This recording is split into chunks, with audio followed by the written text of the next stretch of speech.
ఈ సమస్వరం చేయటం వల్ల ప్రయోజనం ఏంటి? ఈ సమస్వరం రెండు మూలాధారాలు కలిపినప్పుడు ఇది తెలుపు ఎరుపు, అక్కడ కాషాయం కలర్ ప్రొడ్యూస్ అవుద్ది.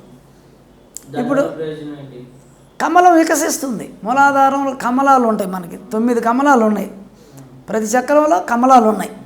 ఈ కమలాలు ముడుచుకొని ఉన్నాయి, అందరి జడంగా ఉన్నాయి. దేనివల్ల అంటే అరుణకాంతి లేక. ఇప్పుడు సూర్యోదయం అయింది, అరుణకాంతి వచ్చింది, కమలాలన్నీ వికసిస్తున్నాయి లేవు. బయట కొలంలో తటాకాలలో అంతా కమలాలు వికసిస్తున్నాయి బయట అన్నీ. రాత్రి కమలాలు ముడుచుకుంటాయి. చంద్రుడు వస్తే రాత్రి కలువ పూలు వికసిస్తాయి, పొగులు ముడుచుకొని ఉంటాయి. అట్లా ఈ కమలాలు అని చెప్పారు, కలువ పూలు కాదు ఈ కమలాలు. ప్రతి చక్రంలో కమలం ఉంటుంది, ముడుచుకొని ఉంటుంది. కమలం వికసిస్తే దాంట్లో ఉండే దైవతత్వం ఫంక్షన్లోకి వస్తుంది. అందువల్ల రెండు సమస్వరం మనం ఎప్పుడైతే చేస్తున్నామో, అనులోమ వినులోమం చేస్తున్నామో అగ్ని పెరుగుతుంది. అప్పుడు మూలాధారానికి చంద్రస్వరం వచ్చి సిద్ధి, అనుకున్న పనులన్నీ నెరవేరేదానికి సిద్ధి దేవత, ఈమె సిద్ధి దేవత. ఇది కలిపితే బుద్ధి. ఈ సూర్యస్వరం జ్ఞానానికి సంబంధించింది, ఆత్మ, బుద్ధి, జ్ఞానం, సూర్యస్వరం. అదే రెండు కలిపామనుకో, సిద్ధి బుద్ధిని కలిపితే గణపతికి ముందు ప్రొడ్యూస్ అయింది కదా అగ్ని. ఈ అగ్నికి రెండింటిని కలిపినప్పుడు కళ్యాణం జరుగుతుంది మూలాధారంలో. సిద్ధి బుద్ధి కళ్యాణం అంతర్గతంగా జరగాల. బాహ్యంగా కూడా మనం విగ్రహాలు పెట్టి చేస్తాం, అది బ్రహ్మాండంగా అందరికి ఉపయోగపడుతుంది. 1000 మంది కూర్చున్నా ఆ సిద్ధి బుద్ధి కళ్యాణం చూస్తాం. కానీ నిజమైనటువంటిది ఎక్కడుంది? నిజమైన సిద్ధి బుద్ధి మనకి చంద్ర సూర్య స్వరాల్లో, సిద్ధి బుద్ధి రూపంలో చంద్ర సూర్య స్వరాలు మూలాధారాన్ని కలిపినప్పుడు అరుణకాంతి ప్రొడ్యూస్ అవుద్ది. ప్రాణాయామం చేయాలి. 2 పుట్టలు ఉంటాయి, ఈ రెండింటిని టచ్ చేసి లాగి ఆపి పూర్తి వదలాలి. మళ్ళీ పూర్తిగా రెండిట్లో తీసుకోవాలి. టచ్ చేస్తే రెండిట్లో పోద్ది. తీసుకున్నప్పుడు మూలాధారం మీదే మనసు పెట్టి గాలి అంతా ప్రాణశక్తిని ఆడ తీసుకోవాలి. వదిలినప్పుడు అన్ని చక్రాల్లో ఉండే ప్రాణశక్తి పూర్తిగా వదలాలి. దేనికంటే ఎక్కువ తీసుకునేదానికి. నువ్వు కొంచెం వదిలావనుకో, కొంచెం కొంచెం వదిలితే ఇక్కడ నిలబడిపోతుంది ప్రాణశక్తి అంతా. అదే నువ్వు కంప్లీట్గా వదలాలి వదిలేటప్పుడు. అది అనులోమ వినులోమ కానీ సమస్వరం కానీ మనం ఇండిపెండెంట్గా నాడి శుద్ధి కానీ ఏదైనా కూడా వదిలేటప్పుడు బాడీలో ఉండే ప్రాణశక్తి అంతా వదలాలి. తీసుకునేటప్పుడు ఏ చక్రం మీద నువ్వు ప్రాణాయామం చేస్తున్నావో, ఏ దేవత మీద నువ్వు మనసు పెడుతున్నావో ఆ దేవత మీదనే మనం పెట్టాలి. ఆ విధంగా మూలాధారానికి మనం చంద్రస్వరం ఒక్కటే ఆడించేటప్పుడు సౌహు అనే బీజాన్ని మూలాధారంలో చూస్తూ మనం గాలి పీల్చుకొని ఆపి అదే చక్రంలో వదలవచ్చు. చంద్రస్వరం సౌహు అనాలి. సూర్యస్వరంలో గాలి మూలాధారాన్ని లాక్కొని వదిలేటప్పుడు సౌహ అనాలి, అగ్ని కాబట్టి. అనులోమ వినులోమ చేసేటప్పుడు కూడా అంతే. చంద్రస్వరంలో తీసుకొని ఆపినప్పుడు మనసు ఆడబెట్టి సౌహు అనాలి, ఇటు వదిలేయాలి. మళ్ళీ సూర్యస్వరంలో లాగి అక్కడ ఆపి సౌహ అనాలి, సూర్యస్వరంలో తీసుకుని. సమస్వరం చేసేటప్పుడు రెండిటిల్లో సౌహ అంతే. ఎందుకంటే రెండు కలుస్తున్నాయి కదా, అక్కడ అరుణకాంతి వస్తుంది కదా. ఈ అరుణకాంతే ఈశ్వరుడు కూడా, విష్ణువు కూడా, దేవతలందరూ అరుణకాంతే. రాముడు కూడా అరుణకాంతే, కృష్ణుడు కూడా అరుణకాంతే. సకల ఋషులు దేవతలు ఎవరైతే సమస్వరం చేస్తే అరుణకాంతి వస్తుంది. అయితే ఇక్కడ దేవతాతత్వం మనకు వచ్చేస్తుంది. మూలాధారంలో మనం చేసినప్పుడు కమలం వికసిస్తుంది.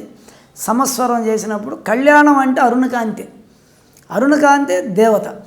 దీన్ని ఏమంటారంటే ఇది రా, ఇది మా. సూర్యుడు అగ్ని, ఇది జలం. రామ అనేది ఉంది. ఈ విడివిడిగా ఆడుతున్నాయి అందరికీ. 2.5 గంట ఇది ఆడుతుంది. మనసు, కోరికలు, వ్యామోహాలు, మాటలు, వ్యవహారాలు ఎక్కువగా ఉంటాయి. చంద్రస్వరం శుక్రాచార్యం. సూర్యస్వరం బృహస్పతి. ఇది జ్ఞానము, ఆత్మ, బుద్ధి వికసిస్తుంది. శరీరంలో అగ్ని పెరుగుతుంది. ఈ చంద్రస్వరం వల్ల ఏ కోరికలు మనలో పెరిగినాయో అవంతా మళ్ళీ డ్రై అయిపోతాయి. అంటే ఆ కోరికలంతా మళ్ళీ విలీనం అయిపోతాయి. కోరికలు లేని స్థితికి తీసుకుపోతుంది సూర్యస్వరం. చంద్రస్వరం ఆడితే కోరికలు ఎక్కువగా మనలో పెరుగుతాయి. ఈ విధంగా ప్రతి మనిషి ప్రతి జీవరాశిలో మనకి 2.5 గంట చంద్రస్వరం ఆడితే వాడు జీవుడుగా డౌన్ఫాల్ అయిపోతాడు. కోరికలు వ్యామోహాలు అయిన కలుగుతూ ఉంటాయి. మళ్ళీ కోరికలు తీరితే కొత్త కోరికలు పుట్టేది దీనివల్లే చంద్రస్వరం. చంద్రస్వరం నుంచి సూర్యస్వరంకి మారేటప్పుడు ఆజ్ఞాచక్రంలో పౌర్ణమి వస్తుంది. ఇట్లా మారేటప్పుడు 24 నిమిషాలు 2 ఆడతాయి, సుషుమ్న ఆడుతుంది. అప్పుడు అయోమయం నిరంజనం, ఏం ఆలోచనలు ఉండవు. మళ్ళీ సూర్యస్వరం ఆడినప్పుడు మూలాధారంలో ఈ చంద్రకళలన్నీ డ్రై అయిపోయి అమావాస్య వస్తుంది మూలాధారం. మళ్ళీ 24 నిమిషాలు 2 ఆడతాయి మూలాధారాన్ని, అప్పుడు అమావాస్య తిథి. అంటే ప్రతి 2.5 గంటకి అమ్మవారు కుండలిని శక్తికి ప్రాణశక్తి లేకుండా ఉపవాసం ఉంటుంది. అంటే అక్కడ చంద్రకళలు ఉంటేనే ఆమెకు ఆహారం. కుండలిని దేని మీద ఆధారపడి ఉందంటే చంద్రస్వరం మీద ఆధారపడి ఉంది. చంద్రకళలు ఆమెకు ఆహారం తీసుకుంటుంది. చంద్రకళలు ధ్యానం చేసావు, మనసేడు పెట్టావు, తపస్సు ఎక్కువ చేసావు, రోజు 4 గంటలు 5 గంటలు ధ్యానం చేస్తుండవు, ఒక 6 నెలల సంవత్సరం శ్వాస కిందకు దిగదు, ఇంకా ఇక్కడే ఆడుతుంది. అప్పుడేమవుతుంది, మూలాధారంలో కళలు ఉండవు, చంద్రకళలు 2 ఆగిపోతాయి. ఆగినప్పుడు ఆమె సుషుమ్నాడిలో భర్త దగ్గరికి వెళ్ళిపోద్ది. గర్భంలో ఉన్నప్పుడు పైన ఉండింది, మళ్ళీ ఆమె కిందకి వెళ్ళిపోయి ఈ 5 చక్రాలలో ఫంక్షన్ చేస్తూ ఉంది. మాట్లాడేది, ఉచ్ఛ్వాస నిశ్వాసాలు, ప్రేమతత్వం, ఈడ అధికారం, మళ్ళీ ఆకలి, మనం తిన్న ఆహారం డిస్ట్రిబ్యూషన్ చేయటం, ఈడ శుక్ల శోణితాలు విసర్జన చేయటం, మూలాధారంలో మలమూత్ర విసర్జనం, ఇవన్నీ జరుగుతున్నాయి అమ్మవారు ఆడు ఉంటేనే. ఆమె ఎప్పుడైతే ఈ 2 శ్వాసలు లయం అయిపోయినాయో, శ్వాస లయం అయిందంటే ఇక్కడే ఆడుతుంటుంది, కొంచెం కిందకు దిగదు ధ్యానం చేస్తే. అప్పుడు ఏమైపోతుందంటే ఆమె దారి బట్టి మళ్ళీ భర్త దగ్గరికి వెళ్ళిపోతుంది. ఆ విధంగా భర్త కాడికి పోయినప్పుడు అక్కడ ఉండే అమృత లింగం ఉంటుంది అంగిట్ల పైన, ఈ అగ్ని ఆడపోయి కుండలిని అక్కడ తగలతానే ఆ సర్పెంట్ పవర్ అక్కడ నోటితో పట్టుకుంటే కరిగి అక్కడ ఐస్ ముక్క గడ్డ కట్టినటువంటి కరిగి బొట్లు బొట్లు పడుతుంది. ఇది బ్రహ్మ విద్య అంటారు. ధ్యానం చేస్తే, ఉత్త ధ్యానం చేస్తే నీకు శ్వాస ఆగిపోతుంది, కిందకి ఆడదు, 5 చక్రాలు లయం అయిపోద్ది. అంటే ఒక మాటలో చెప్పాలి అంటే చంద్రస్వరం చేసినప్పుడు బుధుడు యాక్టివేట్ అవుతాడు, అలాగే సౌభాగ్యతత్వం యాక్టివేట్ అవుతుంది, అలాగే ధన కనక వస్తు వాహన గృహమరాక్ష సిద్ధి అనేది యాక్టివేట్ అవుతుంది. అలాగే పనులు సిద్ధిస్తాయి. సూర్యస్వరం చేసినప్పుడు సింపుల్గా అంటే బుద్ధి యాక్టివేట్ అవుతుంది, సూర్యబలం పెరుగుతుంది, పనులు అనుకున్నవి అవుతాయి. సమస్వరం చేసినప్పుడు అరుణకాంతి వచ్చి కమలం వికసించి దేవత అవుతాడు, అతనే గణపతి అయిపోతాడు, తనే గణపతి అవుతాడు. మామూలుగా అనులోమ విలోమం చేసినప్పుడు గణపతి తత్వం యాక్టివేట్ అవుతుంది. అనులోమం చేస్తే గణపతి ప్రొడక్షన్ అవుతాడు. అప్పుడు 2 చేసినప్పుడు కళ్యాణం జరుగుద్ది. సిద్ధి బుద్ధి వీళ్ళిద్దరు మూలాధారంలో పేర్లు సిద్ధి బుద్ధి అని. అప్పుడు మనకి పనులు జరగాలంటే అగ్ని తక్కువ ఉంటే పనులు జరగవు బయట మూలాధారంలో. అంటే ఈ శ్వాస సరిగ్గా ఆడినందువల్ల కంప్యూటర్ కాడ ఎక్కువ పని చేసిన తర్వాత బాహ్య విషయాలలో ఎక్కువ టెన్షన్ ఉన్నా, ఏదో సమస్యలు ఉన్నా, ఈ బ్రీతింగ్ కింద దాకా పోదు, బిగబట్టేస్తాడు. ఆలోచనలు, సమస్యలు, కోరికలు, ఏదో టీవీ కాడ టెన్షన్గా అందరూ కూర్చుంటారు, బ్రీతింగ్ కూడా ఆడదు. ఇప్పుడు ఈ బ్రీతింగ్ అనేది ఎప్పుడైతే మూలాధారానికి అన్ని పనులు నిద్రలేసి బాహ్యంగా వ్యవసాయం చేసుకునే రైతులు వాళ్ళకి గట్ల మీద నడవటం, పొలాలలో నడవటం, బరువులు ఎత్తడం, బ్రీతింగ్ బాగా ఆడినప్పుడు వాళ్ళకి మూలాధారంలో ఇది అవుతుంది.